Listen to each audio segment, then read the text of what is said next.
Everyone, welcome to Zach Attack Reviews. Thank you for joining me as I do my countdown of phase 4 for the television shows only. This is the first phase of the Marvel Cinematic Universe where we have shows that are officially tied in. Not like Agents of S.H.I.E.L.D. was kind of tied in and they kind of ignored it. And the Marvel Netflix shows was kind of tied in, but they kind of ignored it. Those characters never crossed back over into the movies.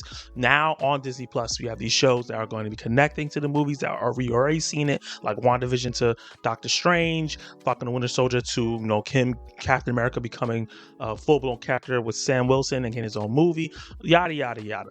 So, but what was the quality? How did these shows fare? I'm gonna break down the high moments of each show, the low moments of each show, and rank them. Start with number 8. Hawkeye. I was so excited for this show because I'm a fan of the comic that inspired not only this version of Hawkeye, but Kate Bishop. I've read a bunch of their run in the comic books and I really enjoy their dynamic. I enjoy the character Kate Bishop by herself. So I was really excited because Haley Steinfeld seemed like the perfect casting. And I wanted to see Jeremy Renner do something on his own, get his character fleshed out a bit more. And unfortunately, I was highly disappointed. I feel like it was like it had this like kind of Christmas specially feel to it because it happened around the holidays, and it had aspects to it where I felt like it could have been really elevated, but it felt like this should have been just a movie. It shouldn't have been a 6-episode show. It wasn't enough content in there, and it made it feel like it was just stretched out and bloated with a lot of unnecessary stuff.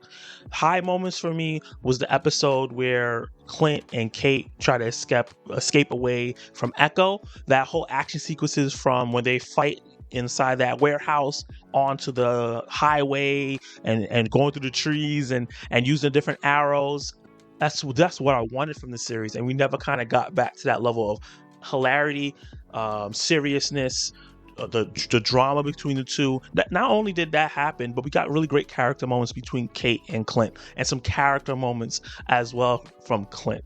But after that, the Kingpin was cool, but then when he showed up, he was disappointing because it made him a little bit more too cartoony than the Netflix version.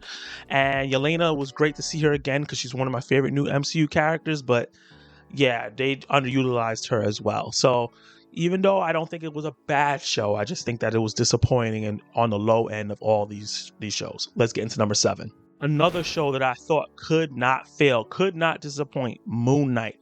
Oscar Isaac as the titled character, Ethan Hawke as the villain, and using a more recent storyline for Moon Knight with his DID, dissociative identity disorder, and playing with that with such a talented actor like Oscar Isaac. I thought they were going to knock this out of the park, and a lot of it was really, really great.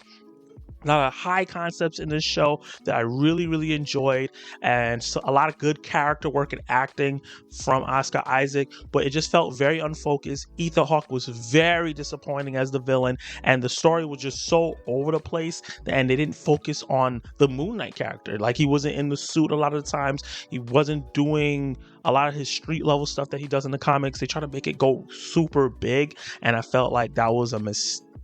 It lost focus on the character itself. It looked pretty, had really good concepts, but just the focus and the disappointing villain is what held it back for me. Coming in at number 6 is What If. So when they initially announced this, they said that it was going to just be an anthology, different stories within the multiverse of the MCU, featuring familiar characters but animated. And I thought that was very interesting because with animation, they could do certain things that they cannot do in live action, especially with action sequences and things like that. And the first couple episodes of it was just kind of up and down, like the T'Challa as Star-Lord, highlight of the show. The zombie episode, not that great to me. And it felt like every other episode was like, oh, this is really interesting, this is really good. And then it was like, okay, this is like, this is okay. But where it really started shining is when they started tying everything together. And I really wish that they announced that these shows were going to tie together, or these different episodes, I should say, was going to tie together, because then it would have made it easier to watch. It didn't feel like appointment viewing because I wasn't sure the quality I was going to get each week. But then those last couple episodes where they tied them together was some of the best MCU action, most like comic-y action when in terms of like action from the MCU that we've seen, that was so epic and so great that this made me really end up enjoying it. But it just had so many weak episodes in the beginning. And at number 5 is Falcon and the Winter Soldier. I really enjoyed this. It's even better on a second viewing when you just binge watch it. And this is one of the few shows that I felt like should have just been a 2 hour and 20-minute movie instead of a 6-episode series. They kind of stretched it out a bit, and you know, there was kind of an unnecessary bloat. And unfortunately, the show got hit with COVID-related problems where they had an initial storyline in there that was going to deal with a pandemic, and they took it out because it felt like it reflected too much on real life. And you could see it. You could see that the story was hit really badly. The dire situation didn't feel as dire as it should have been. But Anthony Mackie, Sebastian Stan as Falcon and Winter Soldier, they were great. They're dynamic together. What they were going through apart was really great. And I really enjoyed Sam's journey from not having the shield to realizing that he wanted it, and realizing there was a Captain America before Steve Rogers and he was black, and that exploration and the suit. And the finale was one of the best finales of all these MCU shows, maybe one of the best finales, third acts of any of the movies that we gotten as well. It was just executed really well. I just feel like it was a little bloated. Coming in at number 4 is She-Hulk. Oh man, this is probably the most divisive show of all the MCU shows, and not for the right reasons. So, you know, a lot of the people who hate this is the people that the show was commenting on, and I really love the meta commentary. I love the supporting cast. I love the cameos from Wong to Daredevil to Abomination, and most of all, I love Tatiana Maslany as She-Hulk. She is great casting for this character. She's lovable, she's likable, she made me laugh.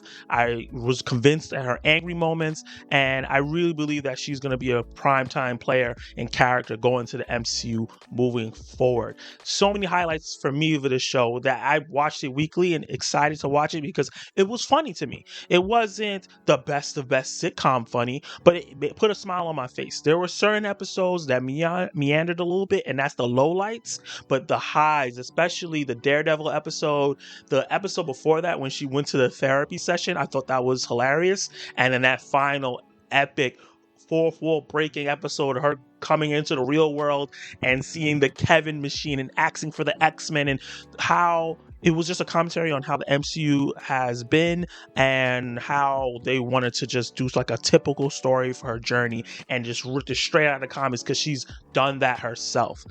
I do think that it should have got a little bit, maybe an extra episode to kind of wrap up some things with her journey. But overall, I really enjoyed this series despite the issues that it had. Coming at number 3 is Loki. Oh man, this show started off so strong. It was like time displaced police and taking Loki into that and kind of doing this great character arc, because this is the Loki from the Avengers movie who's totally evil but has a little sympathy in him, and kind of changing him, fast forwarding him into the Loki that we were getting towards like in Ragnarok and in Infinity War before that version died, while also exploring the multiverse, kind of introducing it to us for the first time, and then seeing all these variants, and then introducing Sylvie, which is another great character that we got, and I can't wait to see her come back in season 2 and interact with others. We got Loki as an alligator. We got Kid Loki, which is a fan favorite. So many different versions of Loki that were really cool to see. But the show lost me a little bit because I feel like the focus of the show got lost because it became about a romance. And I really think that they should have focused on the TVA Kang, or who remains, who he is in this version of the show. And the last episode, while it was good, it disappointed me. It felt like, they just, how they say show don't tell. They just told us everything instead of showing us. And it kind of let me down just a tad bit. But I think overall the show was great. I'm excited for season 2, and I can't wait to see the ramifications that this has on the rest of the MCU.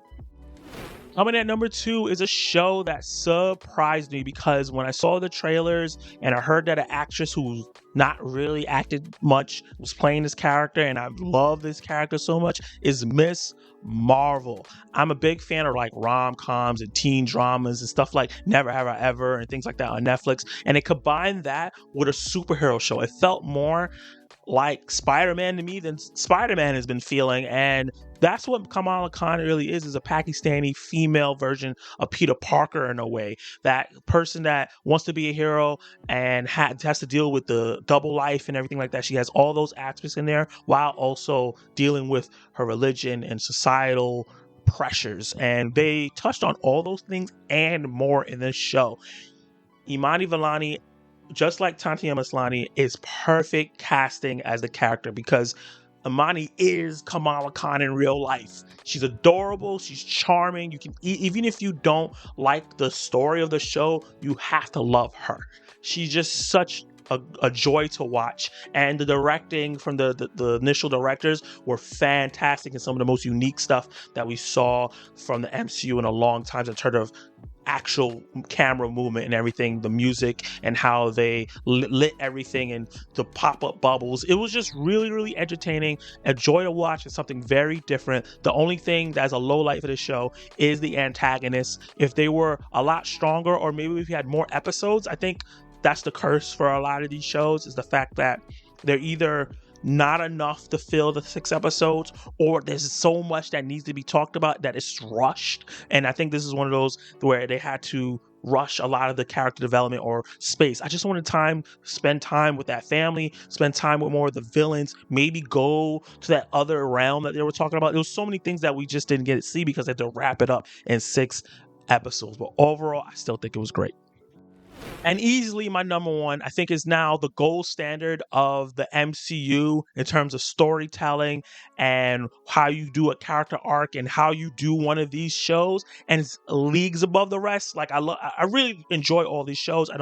There's no show on here that I actively dislike, but WandaVision is my clear number 1. It's one of my favorite comic book shows I've ever seen. I think that it elevates the source material. I think Elizabeth Olsen was phenomenal, award-worthy, and I think that Paul Bettany, who plays Vision, is getting, the shaft because a lot of people talk about Elizabeth, but he did a fantastic job. He has one of the greatest lines in TV history on here that people use in memes till this day. He was so fantastic. He made you feel for this sentient robot. And just the way they incorporate sitcoms and playing with your mind, and every week watching it, trying to figure out what the hell's going on, seeing things in the background for Easter eggs. It was just a really fun show, very unique. And Phase 4 has been all about experimenting, and this was the biggest experiment that they had, and I think they knocked it out of the park. The only low light is the fact that they did the Ralph Boner thing with Quicksilver. I hated it so much. I thought it was stupid as hell. And the fact that the finale kind of felt like a stereotypical MCU finale. It wasn't bad, but for a show that was so unique up until then, it let me down just a bit. But overall, I thought this was a fantastic show. It's the gold standard of all the MCU shows, and I hope to see this transfer over to the Vision Quest show we're going to get, and Agatha Harkness, the Coven of Chaos show we're going to get.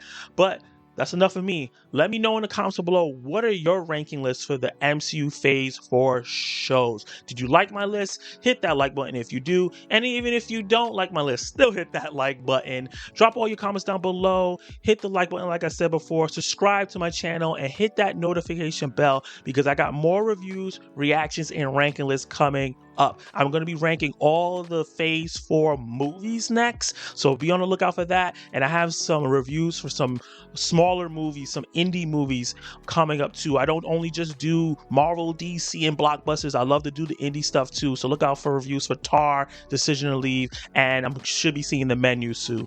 So thank you for watching, and you can watch more of my content right now.